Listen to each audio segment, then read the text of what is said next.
Hi guys, and welcome to my 2020 bullet journal setup. I didn't want to cause any distractions since this video is specifically about setting up the journal, so we're going to go ahead and get started.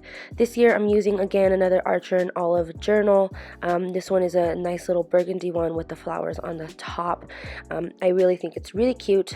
Archer and Olive is amazing.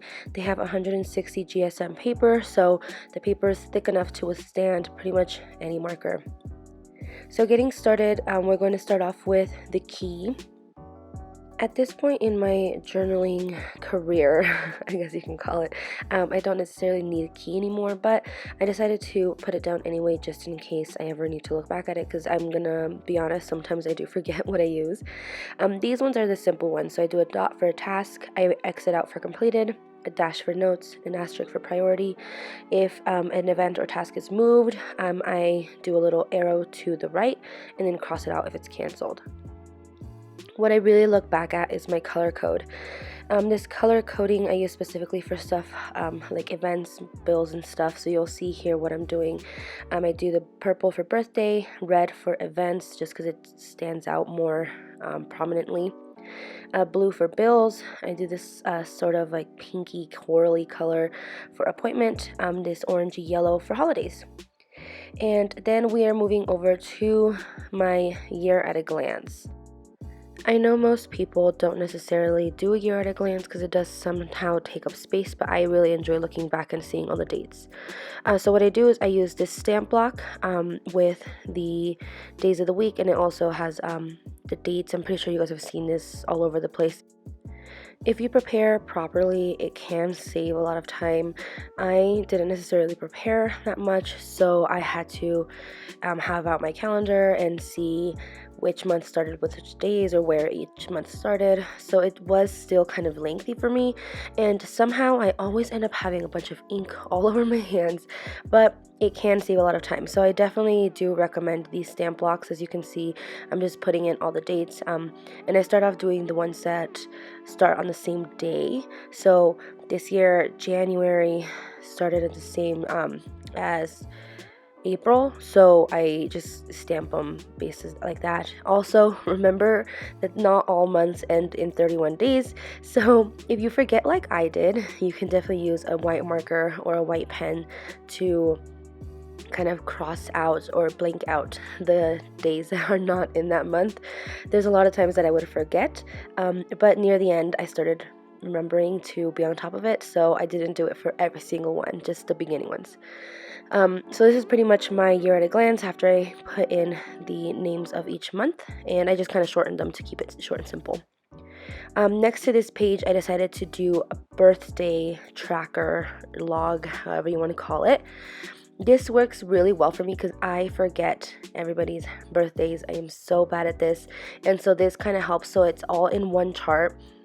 And then I can just reference this page when I'm doing my monthly spreads. The only thing is that once I actually went through and filled this part in, I filled in every single line. So I'm probably going to have to create another one, which I do think I have a blank space at the end of this, of my beginning pages, so hopefully I do, but I can't remember right now. But I filled in everyone, so that's something to keep in mind. I don't remember how many lines I had in that one, but it was a good amount.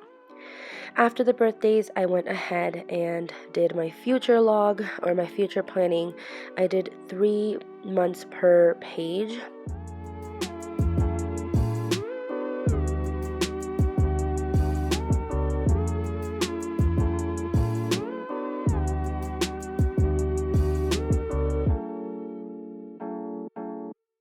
I have seen some people that combine the future log and the year at a glance by just making it one future log, and you could see everything there. I could have definitely done that, but I didn't do it. It took about 4 pages in my journal, so it does take a little bit of space, but if you're okay with it, I mean, it works out. So I just went through and did my future log and pretty much did the same thing that I did in my year at a glance, where I stamped the dates and wrote in the months.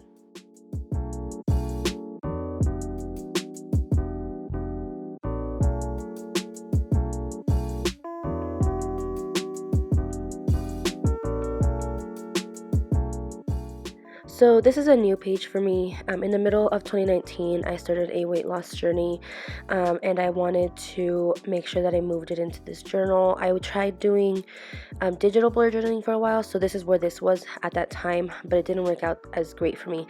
So I decided to put the exact same tracker into this journal so that I can keep track of when I get to my overall goal, which my overall goal is 150 pounds. So you'll see that I go by fives on this tracker.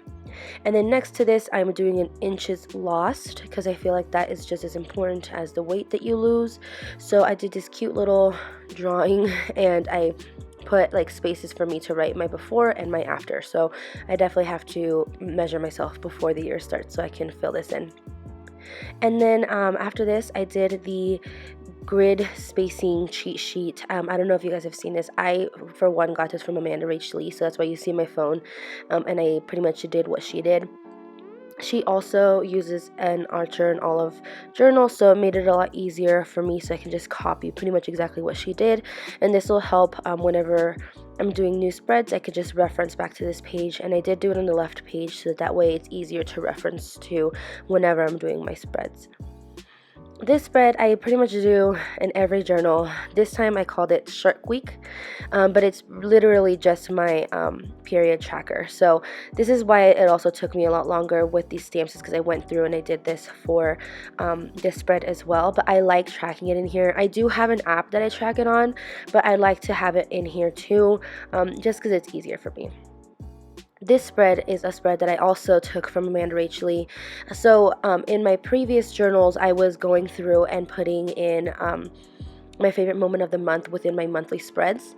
But this time I decided to do a year in Polaroids, just like Amanda Rach Lee did. And I thought it'd be really nice to be able to reference back to this throughout the whole year. And lastly, I included a quote page at the end of this setup. I really like including quote pages, especially at the beginning, because I like to look back at this and see where my mindset was when I was setting up my mindset for the beginning of the year. And with this quote page concludes my setup. So this is just a quick little flip through of what my setup is. I know that I don't have as many pages as many other people do. A lot of people include so many different pages into their bullet journal setups, but I like to keep mine pretty fair and simple, and any spreads that I want to add on throughout the year, I include in my monthly setups.